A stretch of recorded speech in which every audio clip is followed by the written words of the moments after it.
오늘 우리가 봉독한 마가복음 7장 1절에서 23절 말씀은 세 부류로 나눠서 설교가 되겠습니다. 첫 번째 단락은 1절에서 4절입니다. 여기는 제가 원문 직역한 걸 봉독하고 설교 들어갑니다. 1절 4절을 여러분 살펴보세요. 바리새인들과 서기관 중에 몇몇이 예루살렘으로부터 와서 함께 모였다. 2절 그리고 그들이 주의 제자들을 보았다. 제자들이 더러운 손을 씻지 않고 떡을 먹고 있었다. 3절 왜냐하면 바리새인과 모든 유대인들은 장로들의 전통을 붙잡고 있었기 때문에 먼저 손을 씻지 않는다면 먹지 않았다. 4절 그리고 시장으로부터 돌아와서는 물을 뿌리지 않으면 먹지 않았다. 그리고 다른 많은 것들을 전통으로 가지고 있었다. 장과 사발과 그릇과 침소를 씻는 것이다. 주님 당대에 바리새인들과 서기관들은 유대 왕국의 할례 받은 자들의 신앙을 감시하는 일을 했습니다. 그들 나름대로 종교 지도자들로서 그렇게 한 것이죠. 그들은 예수께서 유대 가운데 이제 알려주셨고 유명세를 가지게 되자 무척 긴장하면서 예수와 그의 제자들을 감시했습니다. 그래서 그들은 예수와 그의 제자들이 어떠한 잘못을 저지르는가 항상 이렇게 살폈어요. 본문에서도 바리새인과 서기관들은 주의 제자들이 행한 어떠한 결례에 대해서 문제를 삼으면서 예수께 질의한 겁니다. 이것은 트집을 잡는 것이고 어떤 책을 잡는 것이고 문제를 잡아서 예수님을 모욕을 주고 잘못된 사람이라고 이렇게 정지하고 싶은 거죠. 그래서 먼저 제자들을 책잡고자 한 것입니다. 그래서 예수님의 명성을 깎아내리고자 한 것입니다. 결과적으로는 정치적으로 사회적으로 예수 그리스도를 매장시켜서 다시는 그의 가르침이 유대인 가운데 세력을 얻지 못하게 하고자 했던 것입니다. 이런 바리새인들이 이때만 한 게 아니에요. 예수님 생애 3년간 공생애 3년간 사사건건 문제를 제기하고 자신들의 의를 주장하며 율법의 선생이 되어서 예수님과 싸웠죠. 예수님이 다 정지했죠. 그들 오히려. 근데 오늘 본문에서는 장로의 유전과 관련해서 제자들의 행위를 그들이 트집 잡았습니다. 유대교에서 전해 내려오는 어떤 규례가 있었습니다. 주로 유대교에서 주전 4세기 말라기서가 끝나면서 다시는 선지자가 일어남이 없고 성경에 기록이 없는 상황에서 이제 유대인들은 자신들의 종교를 나름 보존하고자 다양한 형태의 규례를 만들었어요. 그것을 장로의 유전이라고 합니다. 이것은 모세오경에 기록이 되지 않았으나 구두전승으로 내려오는 것이다 이렇게 주장하면서 엄격하게 이런 규례들을 지킬 것을 유대인들에게 요구했어요. 그래서 지금 남아있는 것이 미시나, 미드라시, 탈무드입니다. 이러한 유대교의 경전들은 성경과 대등한 효력을 가졌고 그들은 비록 기록된 모세법은 아니지만 그런 것들이 모세법을 능가한다고까지 생각했어요. 모세법이 모두 드러내지 못한 하나님의 계명이라고 주장하면서 유대인들을 그 장로의 유전으로 올가매었습니다. 이런 매우 복잡한 규례들을 지킴으로써 신앙이 온전하게 된다고 여기게 만들었어요. 그러나 정작 오늘 본문을 보면 그들이 모세법을 등한히 함으로 주님께 지적을 당하고 책망을 받는 것을 볼 수 있습니다. 실제로 장로의 유전은 살펴보면 모세법을 교묘하게 왜곡시키고 잘못된 가르침으로 유대인을 이끌었어요. 살펴보면 그런 교리가 있어요. 원래 유대인들이 가지고 있는 장로의 유전은 종교생활의 편리성을 위해서 지침으로 마련된 여러 규례들입니다.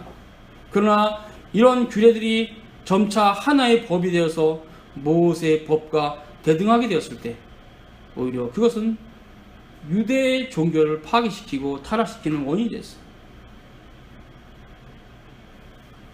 근데 놀라운 것은요, 이러한 유대교의 이런 형태들이 후대 로마 카톨릭 교회에게도 영향을 미칩니다. 로마 카톨릭 교회가 본격적으로 형성되는 주후 7세기 이후부터 그 증세들이 나타납니다. 이제 로마 가톨릭 교회는 다양한 형태의 종교적인 규례를 제정하기 시작합니다. 그 규례 중에서는 성경을 읽지 마라. 이 교회 법이에요. 로마 가톨릭 교회 법이라고. 성경을 읽지 마라. 성경을 금서로 지정합니다. 그리고 성경에 전혀 근거를 찾을 수 없는 다양한 간습과 규례들을 제정해서 신자들을 올가맵니다. 또 7세기 이후에 로마 가톨릭 교회는 주 1세기 유대교가 범했던 그 오류에 심각하게 동참하게 되었습니다. 그래서 모든 교회의 권세는 수직화되어서 사제주의 형태의 성직자 계급주의로 나아가고, 일반 신자들은 교회 부조리와 문제에 대해서 언급조차 할 수 없었어요. 그 문제를 제기할 수 있는 유일한 권위가 성경인데, 성경을 금서로 묶어놨기 때문에 성경을 읽으면 화형도 당할 수 있어요. 그게 중세시대입니다.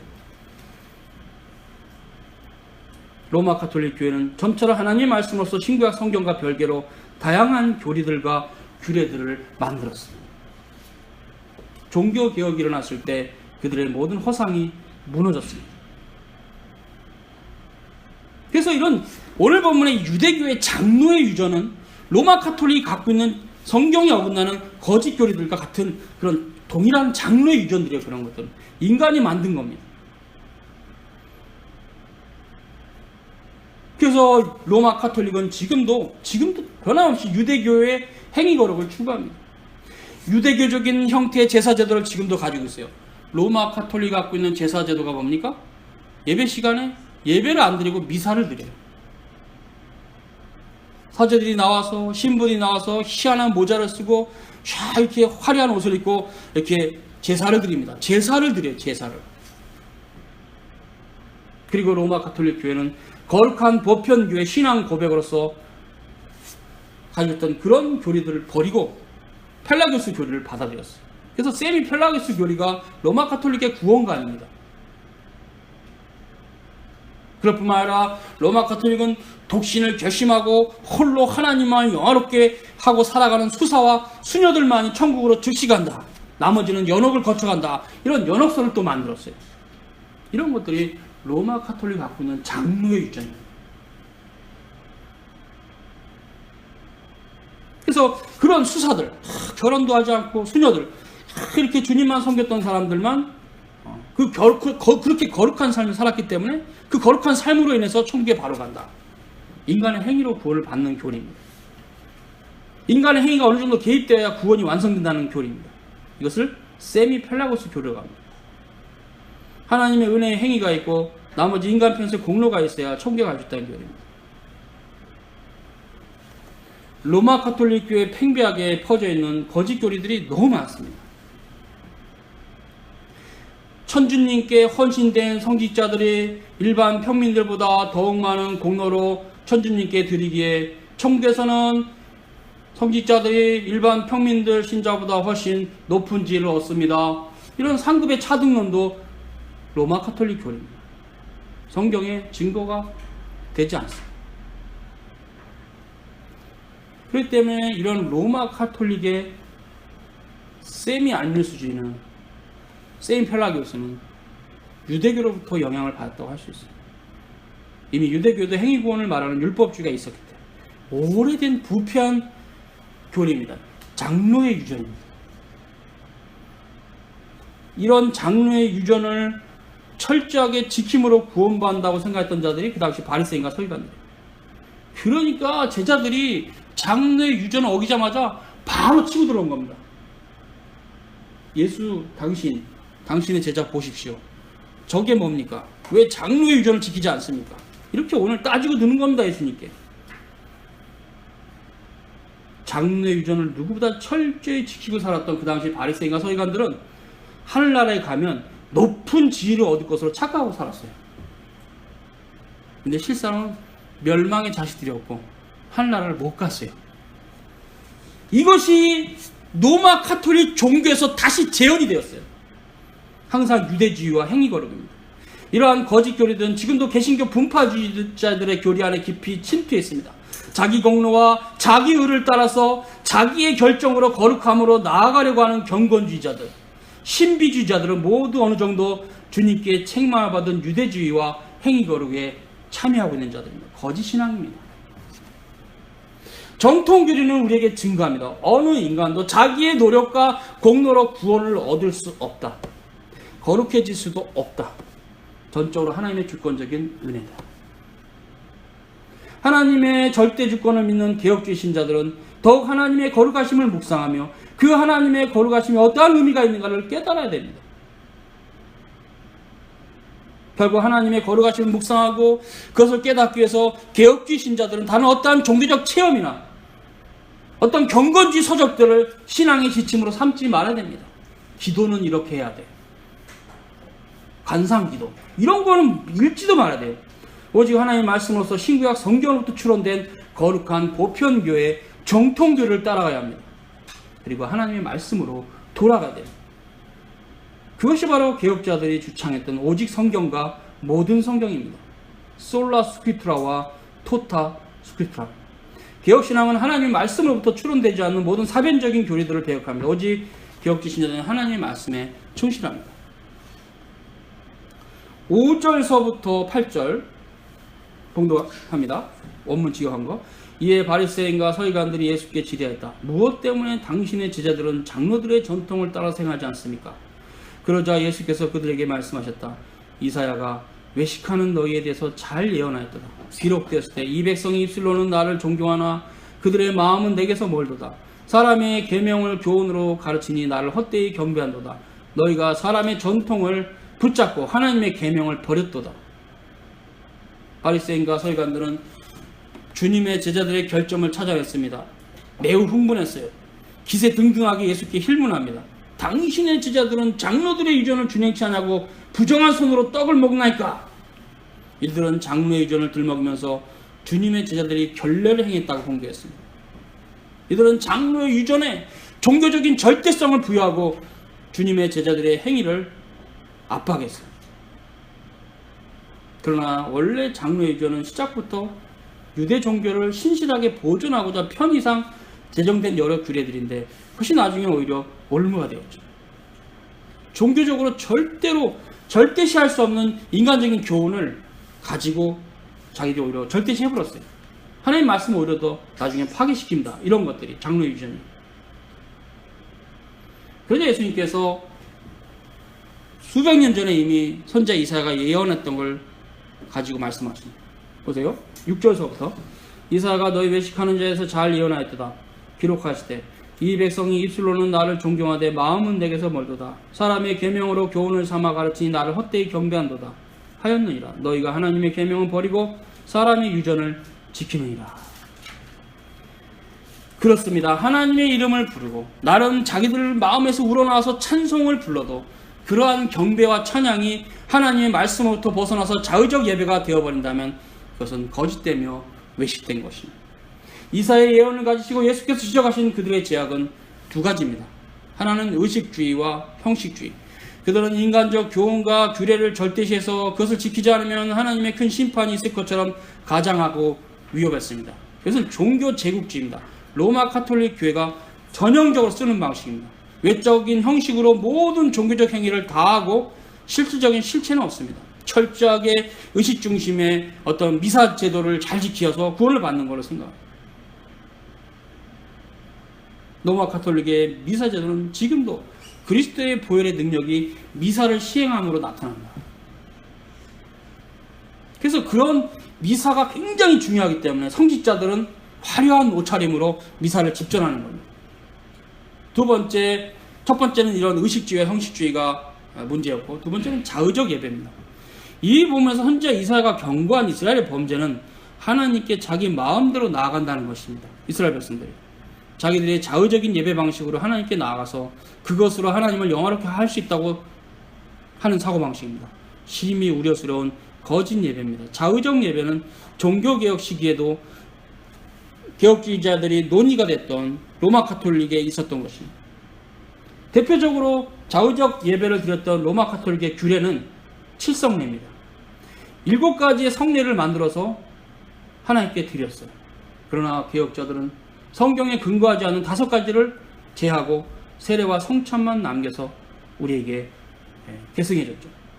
5가지는 하나님의 말씀부터 증거를 받을 수 없기 때문에.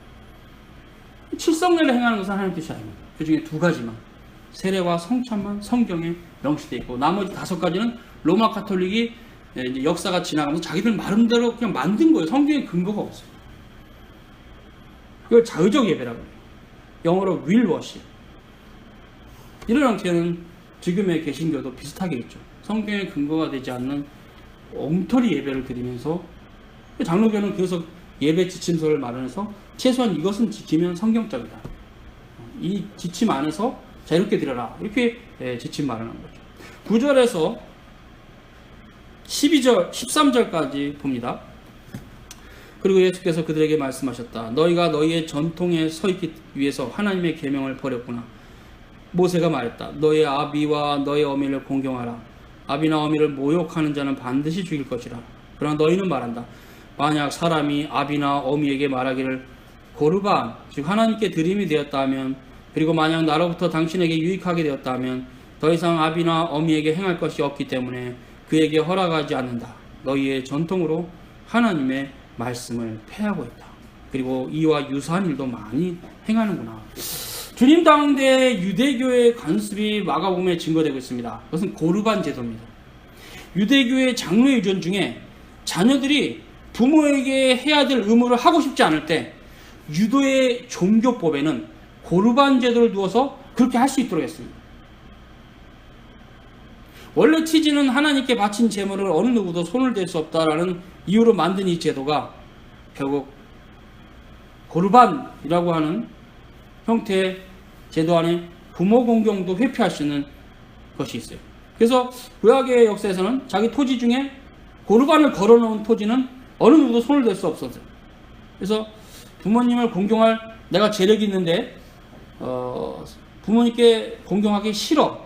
그러면 모든 토지에다가 고르반을 딱 걸어놓고 이거 하나님께 바친 거라서 부모님께 내가 공경하는 양식을 드릴 수 없습니다.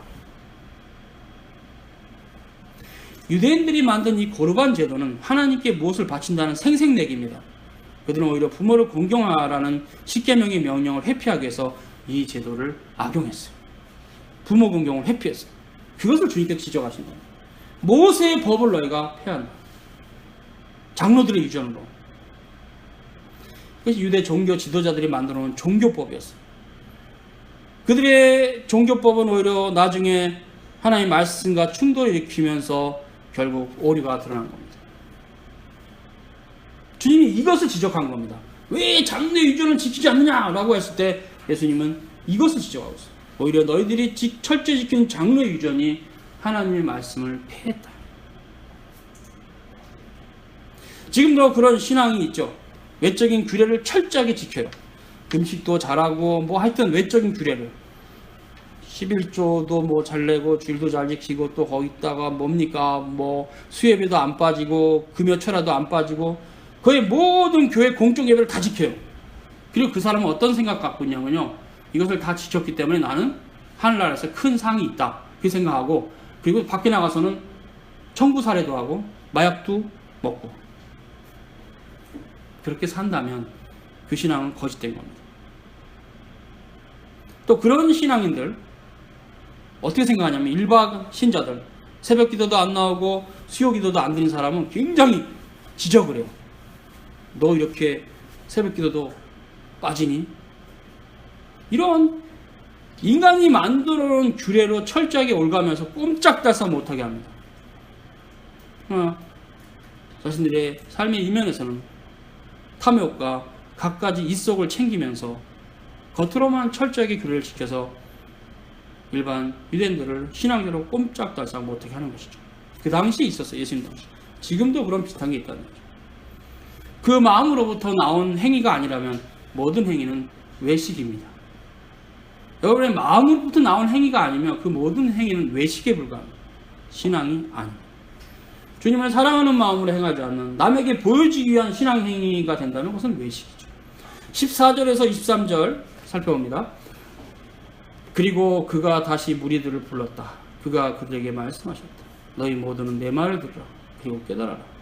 무엇인지 사람의 바깥에서 사람으로 들어가는 것이 능히 사람을 더럽게 하지 못한다. 그러나 그 사람부터 나오는 것이 사람을 더럽게 한다. 그가 무로부터 떠나 집으로 들어가셨을 때 그의 제자들이 그에게 그 비유를 여쭈었다. 그러자 예수께서 그들에게 말씀하셨다.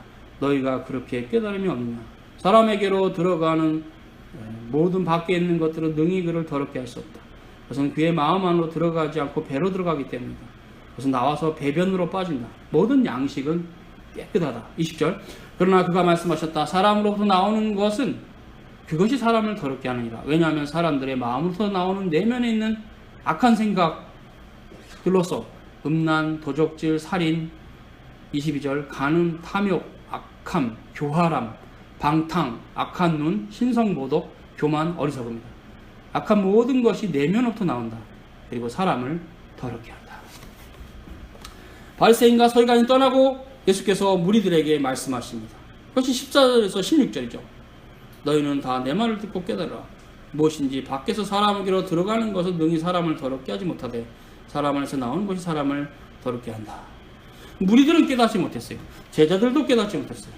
그래서 이제 무리들을 떠나보내고 제자들과 함께 집으로 들어갔을 때 제자들이 예수님께 이게 무슨 비유입니까? 우리도 깨닫지 못하겠습니다 하고 물어봤어요. 그러자 마가복음 7장 18절에서 23절에 예수께서 이렇게 말씀하셨습니다. 예수께서 이르시되 너희도 이렇게 깨달음이 없느냐? 무엇인지 밖에 들어가는 것이 능히 사람을 더럽게 하지 못하면 알지 못하느냐? 이는 마음에 들어가지 아니하고 배로 들어가 뒤로 나감이라 하심으로 모든 식물을 깨끗하다 하셨다. 또 가라사대 사람에게서 나오는 그것이 사람을 더럽게 하느니라. 속에서 곧 사람의 마음에서 나오는 악한 생각, 곧 음란, 도적질, 살인, 간음, 탐욕, 악독, 속임, 음탕, 흘기는 눈, 해방과 교만과 강패니 이 모든 악한 것이 다 속에서 나와 사람을 더럽게 한다. 예수님께서는 하나님께서 인생들에게 양식으로 주신 모든 식물들은 그 자체로서 악하고 음란하고 탐욕적이고 교활하거나 방탕하지 않다고 말합니다. 자연 자체는 하나님의 창조물로서 하나님이 선하다 했어요. 만물을 보시고 좋았더라 보시기에 토부.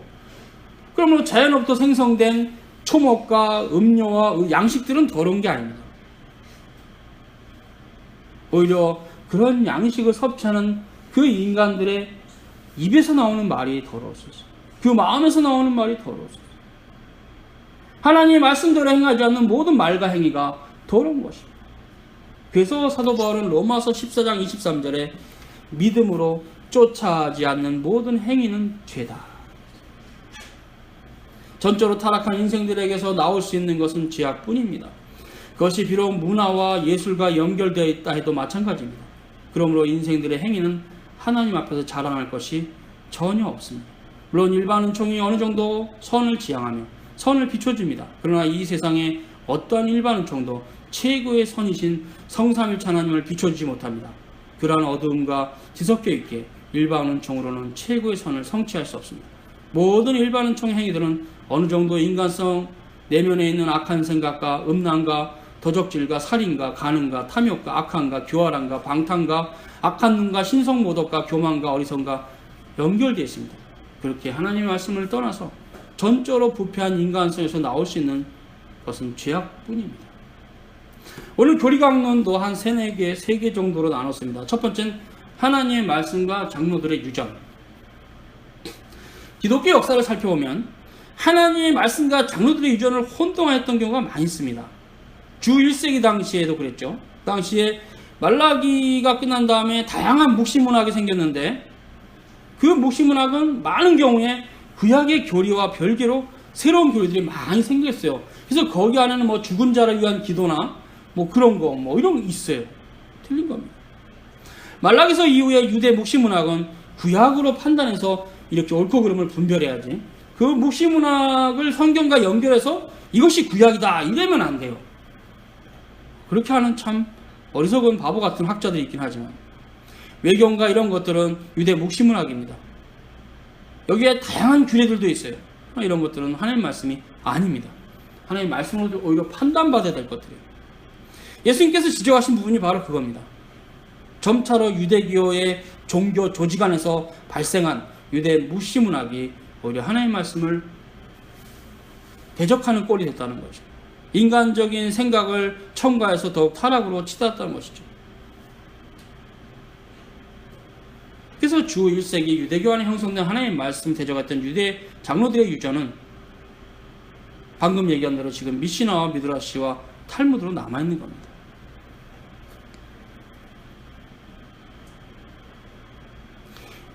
로마 카톨릭도 그와 동일한 길을 갔는데 그런 형태가 바로 종교개혁의 촉발제가 되었죠. 하나님 말씀도 읽지 못하게 하고 자기들 나름대로 성경에 근거도 하지 않는 면죄부를 판매한다든가 뭐 다양해요. 마리아 승천설 많죠. 교황 무호설, 교황 제도 자체 이런 모든 것은 다 하나님의 말씀으로부터 증거가 되지 않는 그냥 교회가 자기들 나름대로 역사 속에서 만들어 놓은 교리예요. 이런 로마 카톨릭의 타락도 주 10세기에 절정에 이르는데 십자군운동입니다. 십자군운동이 로마 카톨릭의 몰락의 결정타가 되죠. 하나님이 섭리하신 겁니다. 그것은 종교개혁으로 이어지고 지금 기독교는 지금 개신교가 프로테스탄트가 최소한 참된 교회라 말할 수 있어요. 로마 카톨릭을 참된 교회라 말할 수는 없어요. 그냥 참된 빼고 교회라고 말할 수 있어요. 꼭 붙일 게 있어요. 거짓 교회. 로마 카톨릭은 거짓 교회입니다. 로마 카톨릭이 하나님의 말씀과 별개로 세운 모든 장로들의 유전은 기독교가 항상 경계해야 될 오류된 교리입니다.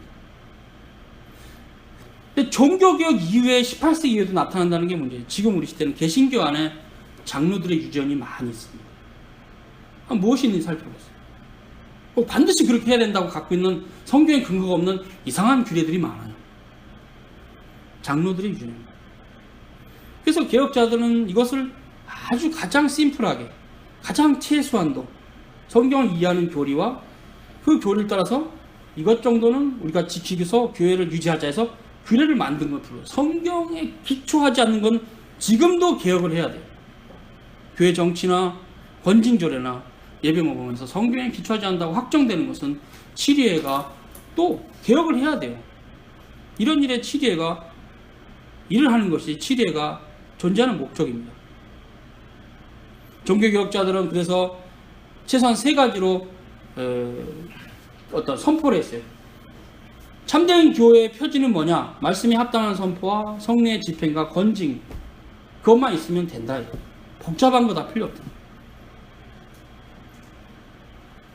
그래서 종교개혁자들은 개혁교회를 세울 때 예배 시간에 미사 제도를 다 없애고 하나님 말씀을 선포하는 강론 그리고 이제 그것이 사도행전 2장 42절에 기준이 되겠죠. 저희가 사도의 가르침 받아 떡을 떼며 서로 교제하며 기도하기를 힘썼다. 그래서 기도, 찬송 몇 가지 딱 정리한 겁니다. 신앙 고백 이렇게. 로마 카톨릭은 성례도 합당하지 않았어요. 7가지를 다 했으니까. 그걸 버리고 2가지만 남겼어요. 상당히 종교개혁 시대의 개혁은 성경적이었고 누구보다 철저했어요. 성경에서 벗어나지 않으려고 계속 사고했던 그런 흔적들이 있습니다. 그러나 18세기 이후 분파주의 교회 시대가 오면서 이제 교회는 체험과 뭔가 신비한 경험들을 교회의 규례로 만들었어요. 그게 지금 엄청나게 많아요. 지금 개신교의 부패도 로마 카톨릭의 부패와 그렇게 멀지 않습니다. 로마 카톨릭도 마리아 승천설, 연합설 부인하면 치리합니다. 출교합니다. 하나님의 말씀과 별개로 새로운 교리를 만들어서 중세교인들을 어둠으로 몰고 왔습니다. 그래서 이런 존 칼빈과 모든 종교개혁자들은 신앙 고백서를 작성한 겁니다. 치리서와 예배 지침서를 마련한 겁니다. 하나님의 말씀이 위배되는 로마 카톨릭의 전통을 거절하기 위해서 오직 성경의 원리를 따라서 신자들이 따라가야 될 최소한의 규례를 마련한 겁니다. 그것이 개혁교회법입니다. 17세기 장로교 퓨리탄들이 마련한 웨스트민스터 표준문서는 그러한 성격으로 반영된 겁니다. 웨스트민스터 표준문서는 가장 성경적인 신조와 교회 정치와 예배 지침서로 남겨졌습니다. 그것은 더 이상 잡다한 규례를 없앴다는 의미로 교회가 통일적으로 가야 될 규례를 마련한 거지 최소한 이것을 지키자 그러므로 오히려 타락하는 교회가 되지 않자라고 해서 최소한으로 마련한 겁니다. 근데 그걸 무너뜨려 버리면 또 다양한 규례들이 생깁니다. 그것이 지금의 분파주의 시대 개신교의 여러 규례들, 교회 안에 각 개교회마다 달라요. 자기 교회마다 다 각자 있어요. 어떤 교회는 산기도를 꼭 가야만 하는, 산기도를 가야만 구원이 있다는 교리도 있을 수 있고, 다양한 교리가 있죠. 그러므로 우리가 이 노선, 웨스민스터 표준문서의 노선을 벗어나는 순간 교회는 몰락한다. 그렇게 생각하시면 맞습니다. 종교개혁 시대도 그렇게 해서 몰락한 교회가 있어요. 로마 카톨릭에는 반발했는데 너무 레디칼하게 개혁을 추구하면서 잘못 간 집단이 있습니다. 그것이 제세례파입니다. 제세례파는 로마 카톨릭 교리를 완전히 버렸어요. 로마 카톨릭 교리 안에 포함됐던 성경적 교리도 버렸어요. 삼일체, 예수 그리스도의 이성일인격, 교회에 항존하는 직원으로서 목사, 장로, 집사 제도도 다 버렸어요. 그들은 그래서 자기들만의 나름대로 교리를 만들어서 그 교리를 주창한 어떤 사람을 쫓아갔어요. 교조주의죠. 존 칼빈과 개혁주의자들까지 부정해버렸어요. 제세례파. 그러니까 오히려 존 칼빈은 그들을 부정하는 글을 썼어요. 아나베프트, against 아나베프트. 제세례파를 비판한다. 칼빈의 논문에 있어요. 그들은 오직 사도시대부터 직접 자신들에게 진리가 전수되었다고 믿고 각 단체는 알아서 신앙 고백을 만들고 알아서 신앙생활해라. 그래서 교회의 보편적 신앙 고백서가 무시되고 통일성도 사라지고 개인 신자가 자의적 판단에 모든 신앙의 어떤 노선을 맡겨버리는 이런 개인주의 신앙이 제세례파에서부터 시작된 겁니다. 이런 신앙이 어떤 잘못된 유산이 북아메리카 대륙의 하나의 신앙의 노선으로 자리가 잡히면서 신앙적 체험과 개인 경건에 치중하는 경건주의와 신비주의가 북아메리카에 이렇게 정착이 됐어요. 그런 북아메리카의 기독교가 우리나라 왔을 때 지금의 기독교와 본질이 같아요.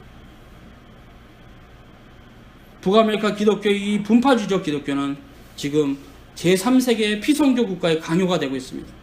그래서 교리를 얘기하면 이단인가?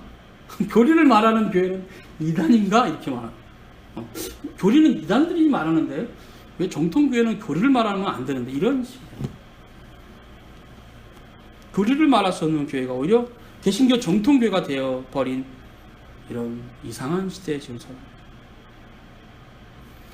그 뿌리를 알고 있는 우리는 미합중국 장로교회에서 우리가 역사를 공부할 때 그 종교 대각성 운동의 3차례 결정 여파로 형성되었어요. 첫째는 뭡니까? 교리를 말하지 말라. 둘째, 구령의 열정을 가지고 교인 인구수를 극대화해라. 그 과정에 자분도 무시하고 건징도 불필요하다.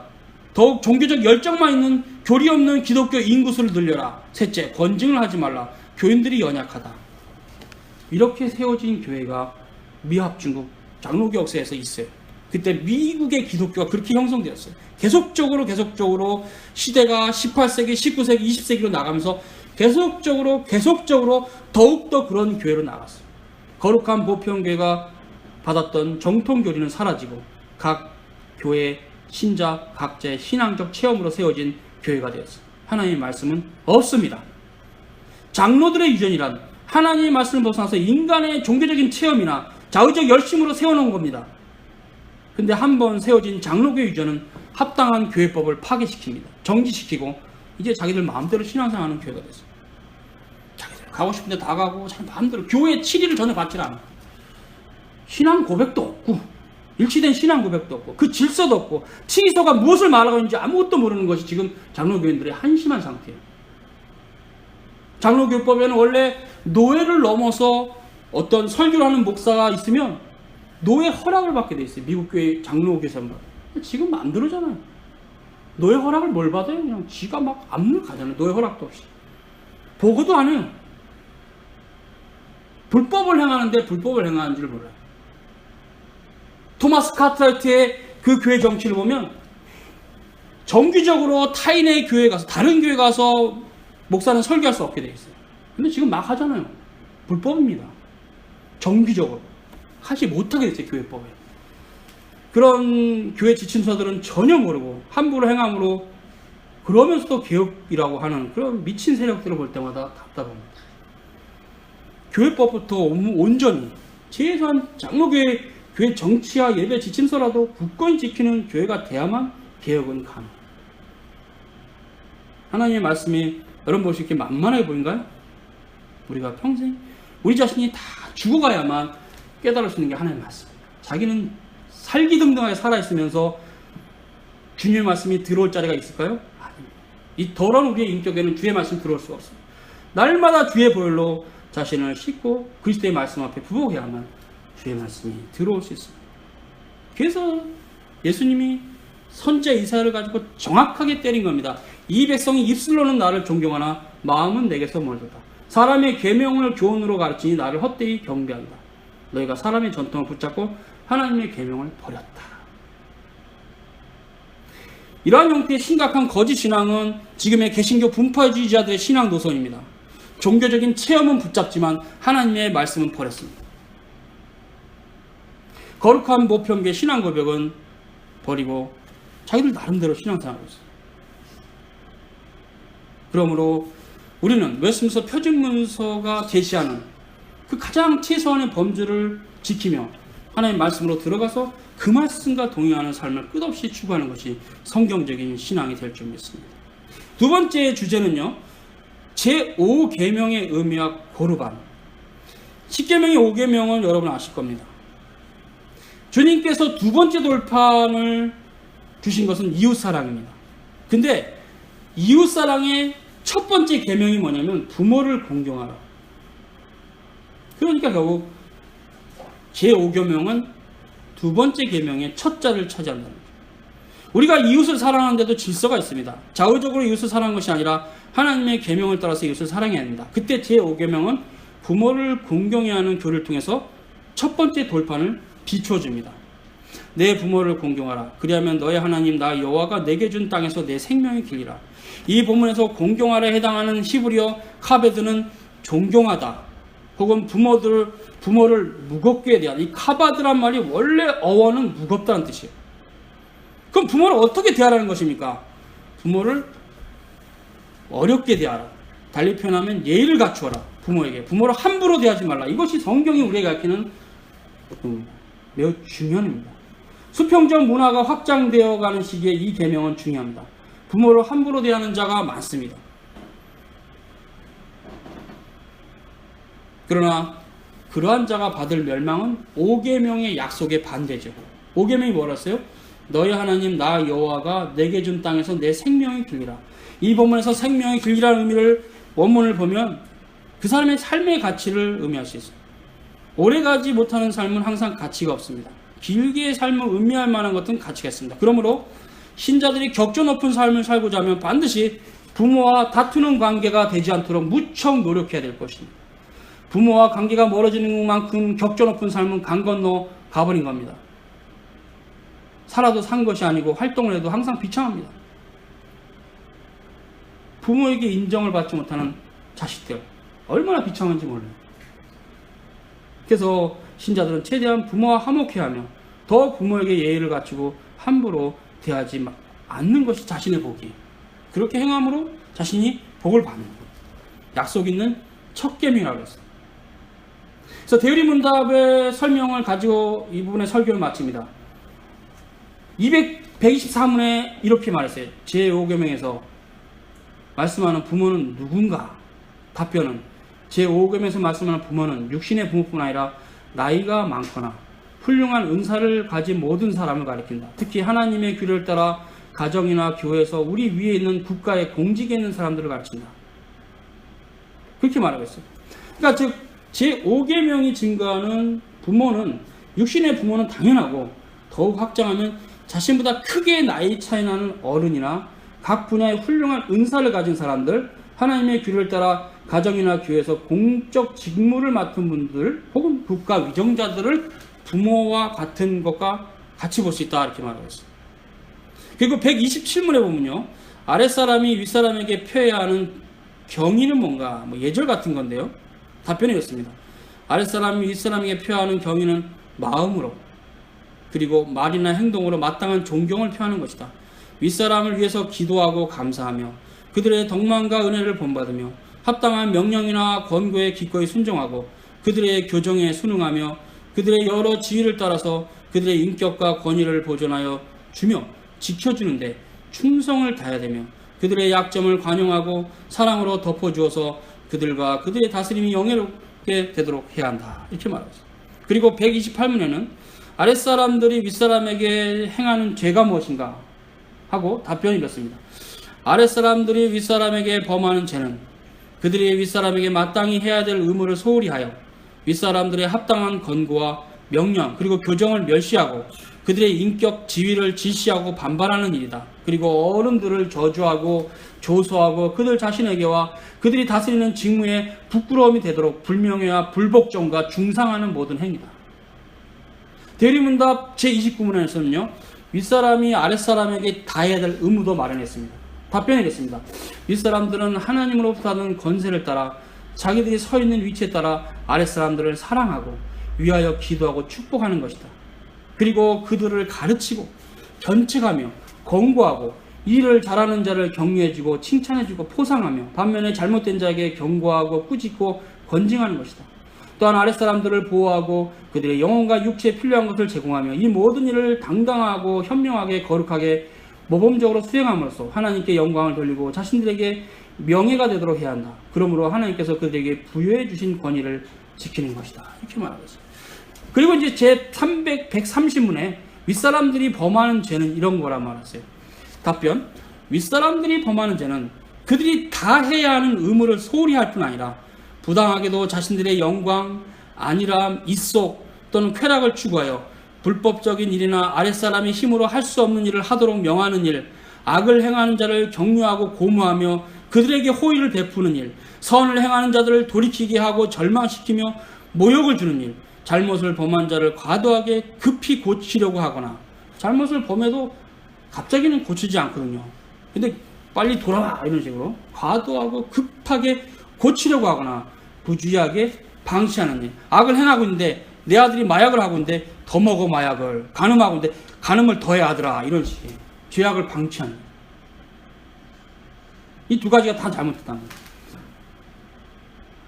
과도하게 아이들에게 빨리 선한 자가 되라, 빨리 커라, 이것도 죄고, 애가 뭘 하든가 말든가 아무 상관도 안 하고 뭐 새벽 2, 3시 와도 그냥 오는지 아닌지 모르고 그것도 좋은 건 아니죠. 적당한 선을 가지고 제재를 하되 최대한 자유를 줄 수 있는 그런 부모가 된다면 멋진 부모가 되겠죠. 어른들이 부당한가 지각 없은가 태만한 행위로 스스로 권위를 떨어뜨리는 것은 하지 말라. 세 번째입니다. 하나님 나라는 먹고 마신 데 있는 것이 아니다. 사도 바울은 로마서 14장 17절에 하나님 나라는 먹는 것과 마시는 것이 아니오 오직 성령 안에서 의와 평강과 희락이라고 선포했습니다. 주님과 싸웠던 바리새인과 서기관들은 마치 하나님 나라가 먹고 마시는 예법에 달린 것처럼 극렬하게 주의 제자들의 행위를 비난했습니다.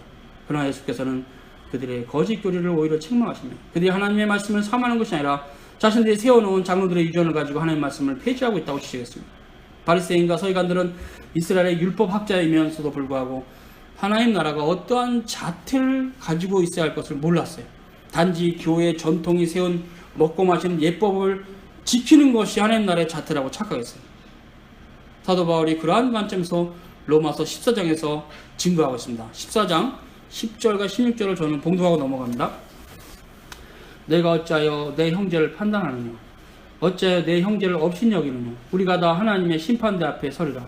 기록되었을 때 주께서 가랐을 때 내가 살았노니 모든 무릎이 내게 꿇을 것이요 모든 혀가 하나님께 자백하리라 하였느니라.